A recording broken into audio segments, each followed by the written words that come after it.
What up, Cavs Nation? I'm your host, Ethan Sands, and I'm back with another episode of the Wine and Gold Talk podcast. It's another solo dolo episode of the pod as Chris is doing his thing in Las Vegas. And that's where I'm going to start today's episode because that's the most notable thing going on right now. And that is why you subscribe to cleveland.com, to the podcast, and you listen and read what Chris Fedor is doing all the time. Because he is one of the only, if not the only reporter in Las Vegas right now covering the team from Summer League perspective and getting to talk to all the different people that are in the arenas. So Chris got to talk one-on-one with Darius Garland yesterday, Sunday, and he got to hear some news from the man, the sources himself. Darius Garland doesn't want to be traded. Those were just rumors, right? And we have been kind of talking about that for a majority of the offseason. It felt like when the reports came out that Darius Garland was going to look for a trade if Donovan Mitchell signed an extension this offseason, that those came more so from his representation. Rich Paul, Clutch Sports, all of those things, rather than coming from Darius Garland and what he thought about this organization himself. But we know that Darius Garland was going through a lot this past season because he had a fractured jaw that he suffered basically in the middle of the year against the Boston Celtics that caused him to have to drink out of a straw for multiple weeks. I believe the total was a month, and he also had to go to Paris with a blender to be able to eat his food and still interact with his teammates and interact with the Cavs organization. But you also think about what he was going through personally when his grandmother passed away and how that affected him mentally, right? So it was not only a physically draining season for Darius Garland, but it was an emotionally draining season for Darius Garland. And Darius showed that by his play, right? Because he did not have the season that the Cavs or the organization were looking for from him, and definitely not what the Cavs fandom was looking for from Darius Garland, because they expect him to be the all-star caliber player that he was before Donovan Mitchell got here. And that kind of began the conversations of, is Darius Garland better without Donovan Mitchell and vice versa? And to be fair, I believe that a small backcourt does make things difficult on the defensive end of the floor. But on the offensive end of the floor, you understand how much Darius Garland helps Donovan Mitchell, not only because he is a facilitator at heart, but he also is a table setter as well, because he is able to get people to the ball and be able to create offensive sets and things of that nature that helps everybody win. But let's look at some of the numbers from this past season and compare them to the previous 3 seasons, right? So Darius Garland averaged 18 points per game on 44.6% from the field and just 37.1% from beyond the arc on 6.2 three-point attempts per game. We like to see that he was still putting up three-pointers. We also obviously understand that the Cavs switched that mindset over to them using that as more of a capacity this past season because they needed to, especially when Darius Garland and Evan Mobley were out, and they didn't want to change that back to a different style because it was working when Darius and Evan returned. That's why Evan Mobley is working so hard this offseason to get his three-point shot to the next level, because we understand what that will do for the Cavs and how that can impact how this Cavs team operates in the floor on the offensive end when it comes to spacing, when it comes to sets and schemes that they can run, and how much he can actually handle the rock on his own on the perimeter will do a lot. But Darius Garland, going back to him, the last season, 2022-2023 season, he averaged 21.6 points per game on 46.2% from the field and 41% from three-point range. He has also averaged 7.8 assists per game. This past season, 2023-2024, he averaged 6.5 assists per game. But in his all-star season in 2021-2022, before Donovan Mitchell appeared on the scene for the Cavs, he averaged 21.7 points per game on 46.2% from the field and 38.3% from beyond the arc. And then you look at him having 8.6 assists per game and averaging 1.3 steals per game. it's just getting to that level, getting back to that level. And obviously, Darius Garland has also had the opportunity to work with Kenny Atkinson while he's been in Las Vegas. And that has been a major portion of what Kenny Atkinson has been talking about since he got to Cleveland.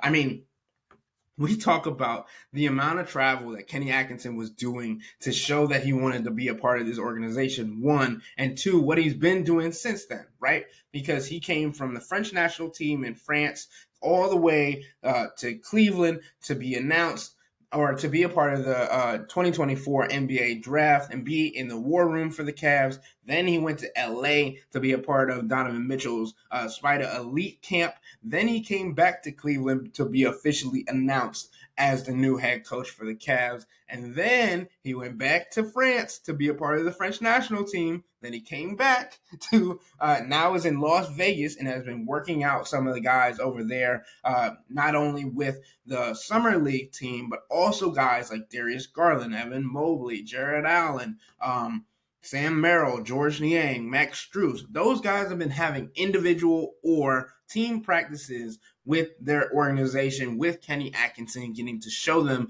little intricacies that he will be doing when it comes to running their practices when the regular season appears. And I think that's really, really important. And again, Kenny Atkinson is getting ready in the next couple of days, if not already on a flight, to go back to France to be a part of the French national team or Abu Dhabi or wherever he is. But I think it's really important to understand how much a connection that is, how much that's going to help him in the long run, even though it might be a really, really tiring right now for Kenny Atkinson. The understanding that he's getting this opportunity to be a part of the guys that he's going to have to count on during the season beforehand, even though he has his own obligations that he was entitled to beforehand, right?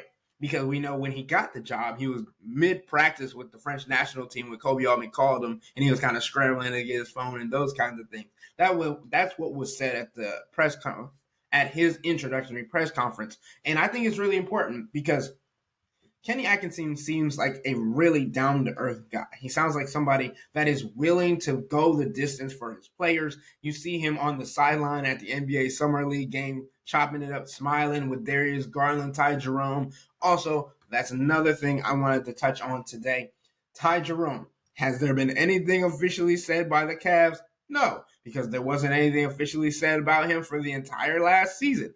But he had an ankle injury that only allowed him to play in 2 games of the NBA season. For the rest of the season and all of the playoffs, he was out. He was sidelined. But he is in Las Vegas working in some of these workouts with Max Strus and George Niang and those guys that I mentioned. Also meeting Kenny Atkinson and things of that nature. He is not in a booth. He is not taking stationary shots. He is moving. He is jumping. He is taking guys to contests at the rim and all of those different things. So that's a very good progression from Ty Jerome. He's a guy that we know the Cavs could use as a backup point guard. This is also going to give Craig Porter Jr. more of a challenge, and especially in the second unit. And also, Ty Jerome is a larger guard. I believe he's 6'5". So that will allow them to kind of negate some of the smaller backcourt issues that they have, even with Craig on the court. So we'll have to see. And somebody asked me on subtext what I expect from Ty Jerome. I haven't seen him play since I was a beat reporter on this beat because of what he went through last season. So there can't be any expectation from me, at least, especially knowing that this is a fresh coaching staff, basically. There's a couple of guys that might be kept on the staff from J.U. Bickerstaff's reign, but J.U. Bickerstaff is also bringing a couple of guys over to the Detroit Pistons, right? Because Luke Walton is going over there to be the lead assistant for them. That's one of the things that we are still trying to figure out. The coaching staff has not been finalized. So there are a couple of things that they are doing behind the scenes to get everything figured out, everything ironed out, and then we can completely tell you guys who we think and who we know is on the coaching staff for this coming season. But yes, Ty Jerome is practicing. He is available. He is looking pretty good, if I could say so myself, based on the videos that we've been seeing circulating around social media. He's a guy that could definitely play a role in the backcourt when we think about backup point guards and having to go up against bigger opponents when it comes to who the Cavs play this season. The other thing that I think is kind of important to talk about when it comes to everything going on in the Cavs world is the next in-season tournament, right? Because this is the second rendition of the in-season tournament for the Cavs, and they are in Group C. They are going to be facing off against teams that are very familiar with in the Eastern Conference, right?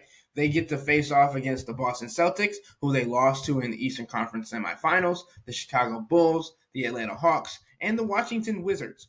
And obviously, the Chicago Bulls are in more of a rebuild, but the Atlanta Hawks got rid of DeJounte Murray, still have Trae Young. They could be a little bit of a fight, but I'm more interested in seeing what the Washington Wizards do this year because they went and got Isaiah Hartenstein. They went and made a couple of moves. They kept Jordan Poole and Kyle Kuzma thus far into the offseason. And then you think about what the Boston Celtics are going to do. Obviously, we believe that they are the cream of the crop of the Eastern Conference, maybe the cream of the crop of the entire NBA, depending on how you stack it up. But I think it's just very interesting how the in-season tournament is going to be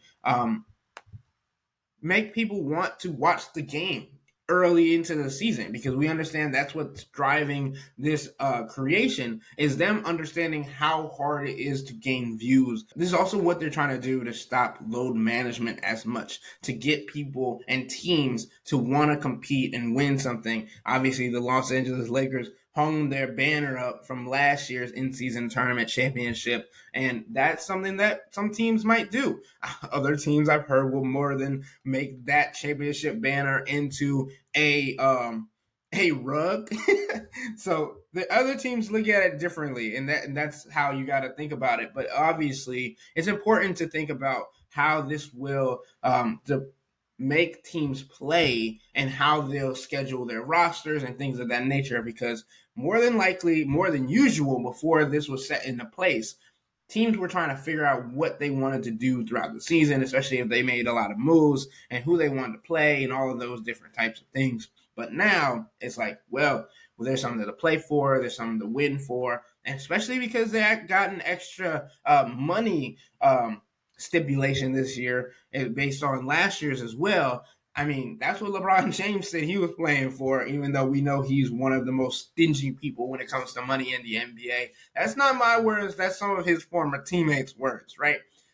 Even Dwayne Wade. I think Chris told a story before of LeBron James using Pandora or whatever it was back in the day and still not using premium and not paying for no ads. That story will forever crack me up. But I know I kind of skimmed over this part, but I want to get back to it. I'm going to get back to it.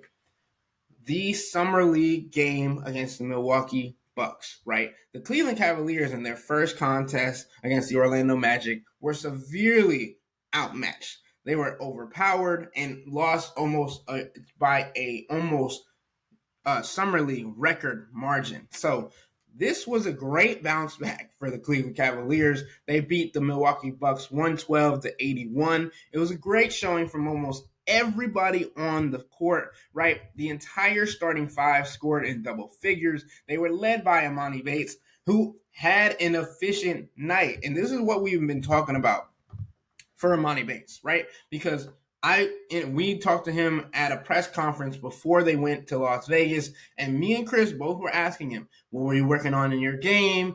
What do you feel like you need to improve on? Things of that nature.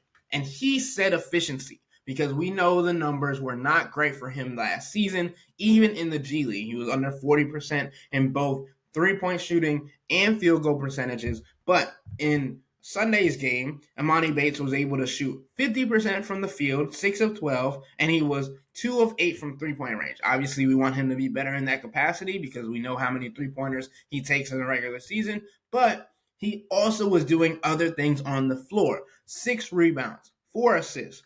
And the other thing that I wanted to mention about the scoring aspect of it is how the 26 pounds that he put on is looking in his game.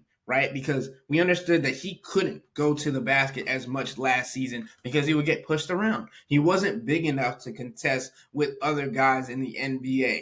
And this year, it feels like you see it by the numbers, those 2 of 8 3-point attempts. He had to create some other way to get his buckets. And he was doing that in the perimeter, in the interior, and he was doing that in the mid-range level. And also, it was just so important for him to be able to go into bodies and then go into his fadeaway, which is something that with his length and his size should be used at a higher capacity. And I was very excited to see him use that and be able to show off his dribble moves as well. But my favorite thing, along with the rebounds, was the way that he facilitated the ball on Sunday. 4 assists, just 2 turnovers. He had a plus 20 rating. He was in the plus minus rating. Like he was the most efficient guy on the floor, the most helped guy on the floor for the Cavs on Sunday against the Bucks. And that's what you need to see from Emoni Bates. Not the 17 shots and bad efficiency that he had against the Orlando Magic, but this is what we don't do on this podcast. This is what I don't do. This is what Chris and I have never done. We don't take one game and blow it out of proportion, right?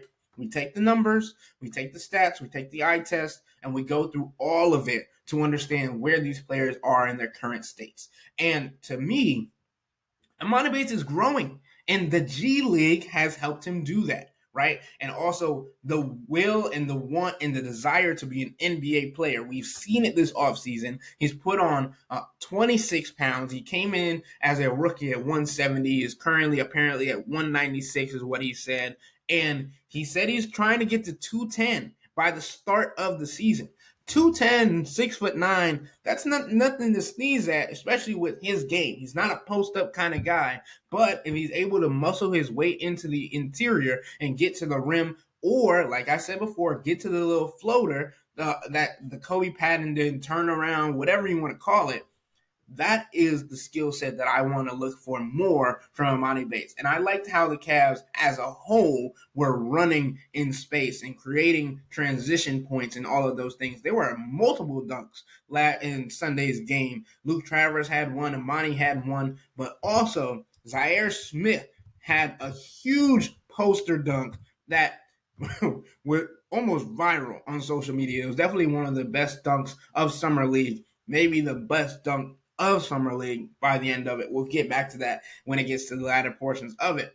But I was so impressed with how everybody played, because everybody on this starting unit has something to prove outside of Craig Porter Jr., right? Craig Porter Jr. is the only one on this roster with a full NBA contract. He's in his second summer league. He's supposed to be the leader of this team. I believe he is doing the best of his capabilities as a leader. He had 15.7 assists and 6 rebounds. That seems like a guy who, when he was in college, was leading his entire team in every statistical category, basically, at Wichita State. He had 1 steal and 1 block. He shot 5 of 7 from the field, 0 of 1 from three-point range, and 5 of 6 from the free throw line. So that was a very efficient game for him on 21 minutes. And he had a plus 16 plus minus rating. So that is what you look for from your leader. You hope that he can get everybody else involved, because he understands that it's not his place to shine in Summer League. He understands that the coaching staff knows who he is. He is respected in the organization. He is liked in the organization. There were people in the organization last year that were wondering why he didn't get more minutes under JB Bickerstaff, and that might be something that they talk about this season. Also, that comes at Ty Jerome, Darius Garland, and Donovan Mitchell's expense. So you have to figure out where he fits in best for this team.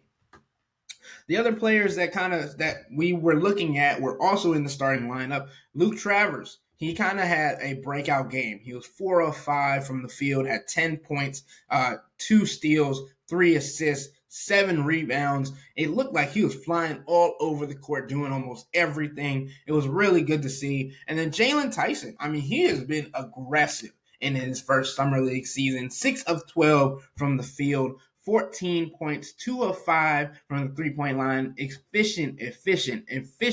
7 rebounds, 4 assists, 2 steals. I mean, that is a stat-filled stat line, and something that the Cavs are going to like a whole lot, especially the rebounding aspect for Jalen Tyson. He's 6'6", 6'7", with shoes on. You want him to be able to get into the paint, but also run the floor as well. He looked like he was getting a good mixture of both of those different things, and hopefully he'll be able to slide into that small forward spot. He's been playing at small forward right now. They kind of got Craig Porter Jr. as the lone guard, Amani Bates basically at the 2 guard. Also, Jalen Tyson has been working at the 2 guard sometimes, but listed on ESPN, it's Craig Porter Jr. as the guard, and everybody else in the starting lineup is a forward. And then I know you guys were looking at what DJ Burns was doing. DJ Burns was 3 of 5 from the field, 7 points, 5 rebounds, 2 assists, and 2 steals, and a block in 15 minutes played. He's doing well. I really do like how his game translates to the interior, but I do think he would clog the paint up more with Jarrett Allen. Obviously, he understood how important it was to see the Cavs using both Evan Mobley and Jarrett Allen to their best capabilities, but when the Cavs are trying to expand their spacing and trying to get a roster and create a lineup that allows them to space the floor and create more open looks and not congest the paint as much, while also allowing Donovan Mitchell and Darius Garland to drive to the lane as they're known to do and potentially kick out if needed, DJ Burns could be a potential backup center, power forward, whatever. But I do think if it's not the Cavs, I think he is playing well enough to make an NBA G League organization for somewhere in the NBA, because he is playing with a lot of poise. He's showing his footwork in the painted area, and he's been able to be physical inside even after losing reportedly 45 pounds. So it's a lot going on in Cavs land. It's a lot going on for this Cavs team in Summer League. It seems like a lot for all of the different intricacies, but everybody's moving so smoothly and enjoying themselves and playing with joy. This was a big pick-me-up game, as I mentioned earlier, for the Cavs Summer League team. And when you're winning, everybody's happy, right? And they had guys on the sideline, Darius Garland, Evan Mobley, Ty Jerome, Kenny Atkinson, smiles all around, right? And you understand how much that does just for the mindset going into a season. Last year, they were NBA Summer League champions. They obviously have a high road to get to that this season after losing their first game to the Orlando Magic. But just winning in general and getting to that step, getting to that level, heading into a season is so helpful, because you understand how much it's going to take for you to gear up when you get around your teammates, and having this opportunity early on is definitely going to be helpful for them before the season starts. But I think